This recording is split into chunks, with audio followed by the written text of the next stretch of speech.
भारत के सबसे अमीर व्यक्ति गौतम शांतिलाल अडानी। आपको क्या लगा मैं अंबानी बोलूँगा? और अब आप बोलोगे कि अभी तो कुछ महीने पहले हमने सुना था कि अंबानी सबसे अमीर व्यक्ति हैं भारत के, तो ये अडानी कहाँ से आ गए?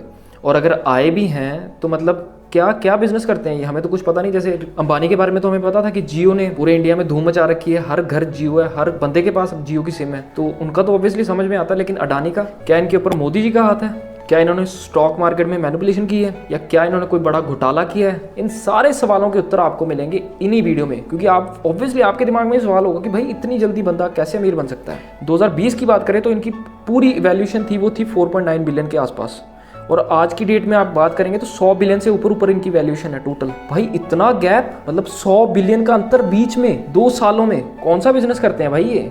गांजे वांजे का बिजनेस तो बेशरम आदमी गंदी बात करता है। भारत के ही अमीर नहीं है ये वर्ल्ड में भी सेकंड नंबर पे आते हैं। जी हाँ दोस्तों, पहले नंबर पे आपको कमेंट करके बताना कमेंट सेक्शन में कौन है पूरी दुनिया का सबसे अमीर व्यक्ति। हिंट मैं आपको दे देता हूँ, जो उल्टे सीधे कारनामे करता रहता है, कभी स्पेस में कभी इलेक्ट्रिक, अब तो समझ गए होगे। अब ज़्यादा हिंट नहीं दूंगा भाई मैं, बस। तो पहले नंबर पे वो हैं, और दूसरे नंबर पे हमारे भारत के अडानी।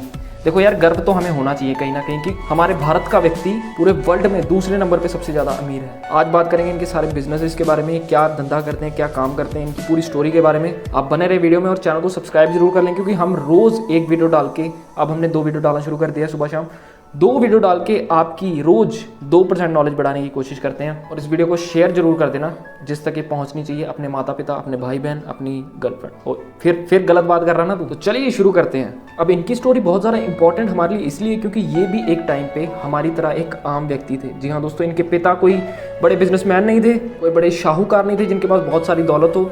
एक आम आदमी थे जो कि एक कपड़ों की दुकान चलाते थे और हमारी तरह एक साधारण सी जिंदगी जी रहे थे। अब आज की डेट में कुछ लोग इन्हें कंपेयर करते हैं मुकेश अंबानी जी के साथ, लेकिन इनका असली कंपैरिजन होना चाहिए धीरू भाई अंबानी जी से। क्यों? क्योंकि दोनों ने अपना बेस खुद बनाया, दोनों ने जीरो से स्टार्ट किया है, दोनों में बहुत सारी चीज़ें कॉमन है। दोनों को लोन लेना बहुत पसंद है, वहीं कई लोग डरते हैं लोन लेने से, इन दोनों को लोन लेना बहुत पसंद है। और सबसे बड़ी बात, इन दोनों के पिताजी कोई बड़े बिजनेसमैन नहीं थे, दोनों ने खुद ही शुरू किया है, दोनों ने अपना एम्पायर खुद खड़ा किया है। अब बात करें अडानी जी के बारे में तो गुजरात के एक छोटे से स्कूल से इन्होंने 12th पास की थी, और जैसे ही कॉलेज में गए पहले ही साल में इनका मन नहीं लगा पढ़ाई में, तो वहाँ से इन्होंने पढ़ाई छोड़ के अपना दिमाग धंधे में लगाना शुरू कर दिया। अब धंधा घर बैठे तो आएगा नहीं। 1978 में पहुँच गई ये मुंबई शहर में, जिसे कि सपनों का शहर भी कहा जाता है। बहुत लोग पहुँचते हैं, मेरा भी सपना है कि मुंबई जाके रहूँ 1 महीने के लिए। और इसी से मेरे को एक बहुत तगड़ी बात याद आ गई, मिर्ज़ापुर में जो काली मियाँ नहीं थे, उनकी एक बात याद आ गई मेरे को कि अगर आपको कुछ ज़िंदगी में बड़ा करना है ना तो भाई घर से निकल जाओ। मैं कह रहा हूँ आपको, एक बार घर से निकलो और पूरा देश घूमो, लोगों को समझने की कोशिश करो कि दुनिया चलती कैसे है। दर दर ठोकरे खाओ। मैं कहता हूँ आप सस्ते में घूम सकते हो, ट्रेन में घूम सकते हो, स्टेशन पे आपको सरकारी रूम्स मिल जाएंगे जो 100 रुपये में आपको रात गुजारने का वक्त दे देंगे। ट्रस्ट में आपको बहुत सारी चीज़ें, इस दुनिया में बहुत कुछ है यार जो हमारे तक पहुँचा ही नहीं अभी तक। सही बताऊँ मैं आपको, बंदे जो गली में नुक्कड़ में है ना, वो करोड़ों तक का बिजनेस कर रहे हैं। गलियों की दुकानें जो वो करोड़ों तक का बिजनेस कर रही हैं। लोगों से ज़्यादा इंटरेक्ट करो, बातें करने की कोशिश करो, उनकी बातों को समझो, बहुत फायदा मिलेगा आपको। अब वापस आते हैं अपनी कहानी पर। तो जब अडानी जी 1978 में मुंबई पहुंचे तो सबसे पहला जो इन्होंने काम किया वो था डायमंड सॉर्टिंग का। अब डायमंड सॉर्टिंग मतलब, सॉर्टिंग से आप समझ गए होंगे, डायमंड सॉर्टिंग मतलब कि जो बड़े डायमंड थे और छोटे डायमंड थे उनको अलग अलग छांटना था।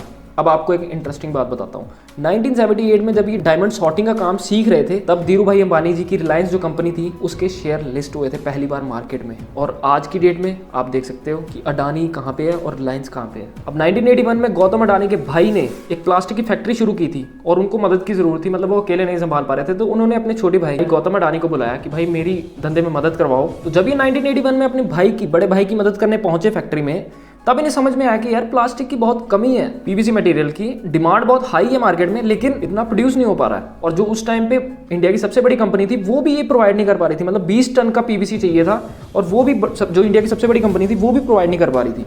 अब अडानी जी ने यहाँ पे दिमाग लगाया और उन्होंने सोचा कि इंपोर्ट कर लेते हैं यार। अब जैसे इन्होंने इंपोर्ट की दुनिया में कदम रखा तो यार इन्हें समझ में आया कि यार ये मार्केट तो बहुत बड़ा है। तब इन्होंने गहराई में जाना शुरू किया कि इन्हें बहुत सारी चीज़ों का ज्ञान हुआ वहाँ पे। वो कहते हैं ना कि जब तक आप कोई चीज़ को करके नहीं देखा, किसी चीज़ में कदम नहीं रखा, तो आपको कैसे पता चलेगा कि वो कितनी बड़ी खाई है। वैसे इन्हें एक एक चीज़ की जानकारी हुई कि मतलब ये सामान वहाँ से इतने का पड़ता है और इंडिया में इतने का बिकता है। कच्चे तेल के बारे में इन्हें जानने को मिला, गैस के बारे में और भी बहुत सामानों के बारे में इन्हें जानने को मिला कि बाहर इतने से हम ले रहे हैं और इंडिया में अब इतने का बेच रहे हैं। अब इस चीज़ में इन्हें इंटरेस्ट आने लग गया। पहले तो इन्होंने अपनी कंपनी के लिए किया, भाई की कंपनी के लिए, लेकिन फिर इन्होंने अपना काम शुरू कर दिया। 1 प्रोडक्ट मंगाया, 2 प्रोडक्ट, 3 प्रोडक्ट, 4 प्रोडक्ट करते करते करते करते इन्होंने अपनी खुद की कंपनी बना डाली, अडानी एक्सपोर्ट। और इस कंपनी ने इतना काम किया, मतलब अडानी जी ने इतना काम किया कि इन्हें फिर पीछे मुड़ने की ज़रूरत ही नहीं पड़ी। अब वही जो एक टाइम पे अडानी एक्सपोर्ट हुआ करती थी कंपनी, उसी का आज की डेट में नाम चेंज करके अडानी एंटरप्राइज लिमिटेड कर दिया गया है, जो कि इनकी मेन और फ्लैगशिप कंपनी है। अब धीरू भाई अंबानी और अडानी में एक चीज़ कॉमन है कि इनको ना छोटी मोटी चीज़ें तो समझ ही नहीं आती, इनको एक ही चीज़ समझ आती है और वो है स्केल। जैसे कि हम जैसे आम आदमी क्या सोचते हैं कि हम भाई अपनी स्टेट के राजा बनेंगे, अपने जिले के राजा बनेंगे, राजा मीन्स की सबसे ज़्यादा अमीर बनेंगे, पैसा कमाएंगे। इनको समझ में आता है कि हम पूरे देश के अमीर बनेंगे। सोच में फ़र्क है, इसलिए जब तक आप अपनी सोच बड़ी नहीं करोगे ना, तब तक आप वहाँ तक पहुँच ही नहीं सकते। अगर आपने सोचा ही नहीं कि मैं प्रधानमंत्री बनूंगा, तो आप कैसे बन जाओगे प्रधानमंत्री? पहले आप प्रधानमंत्री बनने के बारे में सोचोगे, फिर प्लानिंग बनाओगे, फिर पढ़ना शुरू करोगे, ऐसे ऐसे करके प्रोसेस काम करेगा ना धीरे धीरे। आप सोचोगे नहीं तो कैसे बनोगे? तो वैसे ही अडानी का जैसे जैसे धंधा बढ़ता गया, इन्होंने कुछ पॉलिटिकल सपोर्ट बनाया, कुछ इनका अपना दिमाग लगा, और करते करते इन्होंने अपना अडानी ग्रुप ऑफ कंपनीज का एम्पायर खड़ा कर दिया, जो कि आज की डेट में आपको देखने को मिलता होगा। अडानी पोर्ट्स, अडानी गैस, अडानी के एयरपोर्ट्स, जो मुंबई का एयरपोर्ट आप देखते हैं वो इनके अंडर है। और खाली यही नहीं, ऑस्ट्रेलिया के कुछ पोर्ट्स भी इनके अंडर है। अब बात करते हैं डिटेल में कि इनकी कंपनियां क्या क्या काम करती हैं, मतलब जो इतना बड़ा ग्रुप बनाया है इन्होंने कंपनीज का, वो हर कंपनी क्या क्या काम करती है। तो सबसे पहली जो कंपनी की जो मेन कंपनी है अडानी एंटरप्राइज लिमिटेड, वो इंडिया में सबसे बड़े कोल की ट्रेडर है। मतलब इंडिया में जो सबसे बड़ा कोल माइन होता है सबसे ज़्यादा, वो इन्हीं की कंपनियां करती हैं। और इंडिया में जो सबसे बड़े प्राइवेट एयरपोर्ट्स हैं उनको चलाने वाले ये हैं। अब कोल की ट्रेडिंग, कोल की माइनिंग और जो प्राइवेट एयरपोर्ट्स हैं, ये तीनों काम इस कंपनी के अंडर आते हैं, जो इनकी मेन फ्लैगशिप कंपनी है। अब इनकी दूसरी company Adani ports and logistics, अब इस कंपनी के अंडर ईस्टर्न और वेस्टर्न कोस्ट को मिला के जो इनके पास कुल 13 पोर्ट्स हैं, जिन्हें प्रॉपरली मैनेज करते हैं। और साथ ही साथ ये इंडिया के सबसे बड़े प्राइवेट पोर्ट्स ऑपरेटर हैं। अब इनकी तीसरी कंपनी के बारे में बात करें तो वो है अडानी ग्रीन। अब इस कंपनी में ये सिर्फ इंडिया का नहीं बल्कि वर्ल्ड का जो सबसे बड़ा सोलर पावर का काम होता है वो सब इसमें मैनेज किया जाता है। अब चौथी कंपनी की बात करें तो वो है अडानी पावर, जिसमें कि ये पावर के जनरेशन, डिस्ट्रीब्यूशन और ट्रांसमिशन की बात करते हैं। ट्रांसमिशन का काम करते हैं, जैसे कि हो गया मतलब पावर बनाना, फिर उसे डिस्ट्रीब्यूट करना, फिर उसे लोगों के घरों तक पहुँचाना। अब इनकी पांचवी कंपनी अडानी टोटल गैस। इस कंपनी में ये सिटी के जो लार्जेस्ट गैस डिस्ट्रीब्यूटर होते हैं ना, वो हैं ये। मतलब सिटीज़ में आप देखते होंगे ना गैस पाइपलाइंस होती हैं, वो सारा काम इस कंपनी के अंडर आता है प्राइवेटली। अब इनकी छठी कंपनी जो रिसेंटली लॉन्च हुई है वो है अडानी विल्मार, जिसमें कि ये एडिबल ऑयल का काम करते हैं। आपने सुना होगा फॉर्च्यून राइस ब्रांड ऑयल, ये वगैरह वगैरह ऐड देखी होंगी आपने, रिफाइंड ऑयल्स ये वगैरह वगैरह। फॉर्च्यून के जो तेल है जो मतलब हम किचन में यूज़ करते हैं, हमारी मम्मियाँ जो यूज़ करती हैं, वो सारा काम इस कंपनी के अंडर आता है।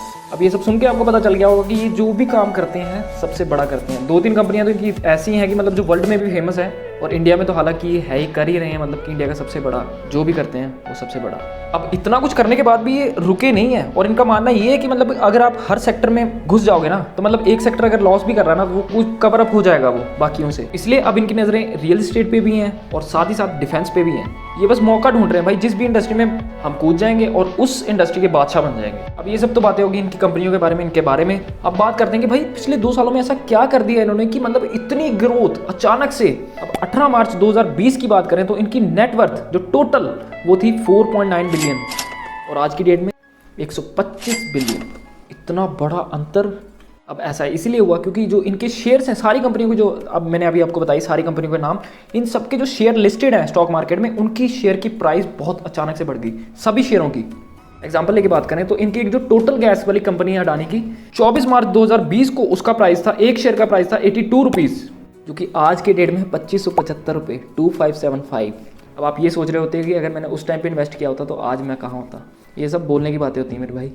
मतलब कि अगर आपने उस टाइम पे 10,000 भी लगाए होते ना, तो आज की डेट में वो अमाउंट 3 लाख से ऊपर होता है। 31 गुना ग्रोथ हुई है। अगर मैं सही बात मैं आपको बताऊं तो इन खाली शेयरों के प्राइस ही बढ़े हैं। ये जो कंपनियां मैंने आपको बताई, इनका रेवेन्यू नहीं बढ़ रहा। मतलब कि ये जो प्रॉफिट आ रहा है ना, मार्जिन, वो उतना ही है जितना पहले चल रहा था 2020 में, लगभग उतना ही है। खाली जो शेयर का प्राइस है ना, वो बढ़ा है। अब आप पूछो कि भाई शेयर का प्राइस कैसे बढ़ता है? भाई हम भी बढ़वा लें अपने शेयर का प्राइस। इसके पीछे ऐसे होता है कि मतलब जैसे मैंने आज अपने दोस्त से सुन लिया कि भाई अडानी बहुत अच्छा कर रहा है यार, उसमें इन्वेस्ट कर दे, मतलब इन्वेस्ट कर दे, उसमें तेरा पैसा जो है ना वो डबल हो जाएगा। ऐसे मैंने किसी से सुन लिया और मैंने आज शेयर खरीद लिया अडानी का।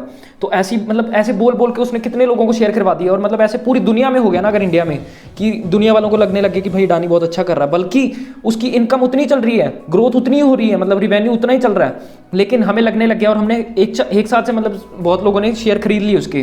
तो यहाँ पे क्या हुआ, शेयरों की डिमांड बढ़ गई, और लेकिन शेयर उतने ही है, मतलब 100 ही शेयर हैं, और लेकिन उनकी डिमांड बढ़ गई। उनको लेने के लिए 100 शेयरों को लेने के लिए लाख लोग आ गए तो ऑब्वियसली उस चीज़ की कीमत बढ़ जाएगी। तो यहाँ पे उन शेयरों की कीमत बढ़ गई, खाली कीमत बढ़ी है जो कि टेम्परेरी है, कल को गिर भी सकती है। कल को मेरा मन हुआ तो मैं बेच दूं, कल को कोई बुरी न्यूज़ निकल के आ गई अडानी के बारे में कि अडानी ने ये है, लोन है इतना, वो वगैरह वगैरह, तो सब अगर टेंशन पे आ गए और सब ने एक साथ अगर बेचना शुरू कर दिया ना तो बिल्कुल भाई बहुत नीचे आ जाएगा और इंडिया की बहुत बुरी हालत भी हो सकती है, मैं आपको बता सकता हूँ। क्योंकि अगर भाव बढ़ते हैं तो भाव उतनी तेजी से गिरते भी हैं। अब आते हैं इस वीडियो के मेन सवाल पे कि भाई मोदी जी का कोई चक्कर है क्या मोदी जी का हाथ है इन पे? देखो, अडानी एक बिजनेसमैन व्यक्ति है और मोदी जी के आने से पहले भी ये कंपनी चला रहे थे और मोदी जी के जाने के बाद भी ये कंपनी चला लेंगे। जो भी पॉलिटिकल पार्टी रूलिंग होती है, किसी भी स्टेट की बात कर लो या किसी भी कंट्री की बात कर लो, तो वो ऑब्वियसली चाहती है कि वो बिजनेसमैन के साथ बना के रखे। अब ऐसा मैं क्यों कह रहा हूँ? क्योंकि बिजनेसमैन जो होते हैं ना बड़े बड़े, वो हाईली टैक्स पेयर्स होते हैं। मतलब कि वो देश की जीडीपी, देश की इकोनॉमी में बहुत ज़्यादा इन्वेस्ट करते हैं, मतलब बहुत ज़्यादा टैक्स भरते हैं, जिनसे कि जितने भी सारे गवर्नमेंट एम्प्लॉयज़ हैं उनको पे मिलती है। और दूसरा फायदा, वोटिंग के टाइम ये बहुत कंपनियां मदद भी करती हैं पॉलिटिकल पार्टीज़ की फंडिंग के लिए। और सेम ऐसी सोच धीरू भाई अंबानी की भी थी। धीरू भाई अंबानी कहते थे कि उसी सेक्टर में घुसो जिस सेक्टर में गवर्नमेंट का हाथ है, क्योंकि अगर गवर्नमेंट हमारे साथ है ना तो बहुत सारे काम आसानी से हो जाते हैं, और जहां गवर्नमेंट होगी वहां कोई और प्राइवेट प्लेयर टिक नहीं पाएगा। और अगर हम ओपन मार्केट में जाएंगे तो वहां बहुत सारा कंपटीशन बैठा है हमारे लिए, जो हमारे जैसे प्रोडक्ट तैयार कर लेगा कल को और हमारा कंपटीशन करेगा, तो उसमें कोई खेलने का मजा नहीं है। और वहीं दूसरी तरफ ऐसे गेम में चले गए जहां सरकार ने हमें लाइसेंस प्रोवाइड कर दिया तो हम वहां पे एक राजे हो गए, वहां पे हम बादशाह हो गए, बात खत्म। तो नॉर्मली ये ऐसे सेक्टर में ज़्यादा इन्वेस्ट करते हैं जहाँ गवर्नमेंट का हाथ ज़्यादा होता है। अब आपको लग रहा होगा मोदी जी ने इनकी हेल्प की है, तो मैंने आपको पहले ही बताया ये एक बिजनेसमैन है और मोदी जी के आने से पहले, रूलिंग में आने से पहले भी ये बहुत अच्छा कर रहे थे और अभी भी बहुत अच्छा कर रहे हैं और इनके जाने के बाद भी बहुत अच्छा ही करेंगे, क्योंकि दिमाग तो अपना ही है ना। जब इनको पहली बार पोर्ट अलॉट हुआ था तो कांग्रेस की सरकार थी, तो उन्होंने इनको लैंड प्रोवाइड की थी। अब मैं बताऊंगा ना रेट, आप सुन के हैरान हो जाओगे, 10 पैसे प्रति वर्ग मीटर के भाव से। फिर 1995 में आए केशु भाई पटेल जो कि बीजेपी के मुख्यमंत्री थे, उन्होंने दी थी इनको जमीन 1 रुपये स्क्वायर मीटर के भाव से। फिर हमारे मोदी जी का काल आया जब, तब इन्होंने इनको जमीन दी थी 15 रुपये स्क्वायर फीट के रेट से। तो आगे आप हिसाब लगा सकते हैं, बिजनेसमैन सबसे बना के चलते हैं और सरकारें भी बिजनेसमैन से बना के चलती हैं, क्योंकि दोनों में दोनों की भलाई है और दोनों में देश की भलाई है। और आपकी इसी में भलाई है कि आप इस चैनल को सब्सक्राइब कर दें, क्योंकि मैंने जितना ज्ञान दे दिया आपको इसे शेयर करना जरूर बनता है, क्योंकि देश के हर नागरिक तक ये वीडियो पहुंचनी चाहिए। और वीडियो को लाइक, कमेंट, शेयर कर देना। आपका क्या कमेंट, सवाल, सुझाव जो भी है कमेंट सेक्शन खाली पड़ा, आप वहाँ पे भर के बता सकते हैं कि आपका क्या ख्याल है अडानी जी के बारे में, अडानी जी की स्टोरी के बारे में। हमें आप कमेंट सेक्शन में जरूर बताएं। इस वीडियो के लिए इतना ही, फिर मिलते हैं कोई अच्छी सी वीडियो में, तब तक के लिए जय हिंद, वंदे मातरम।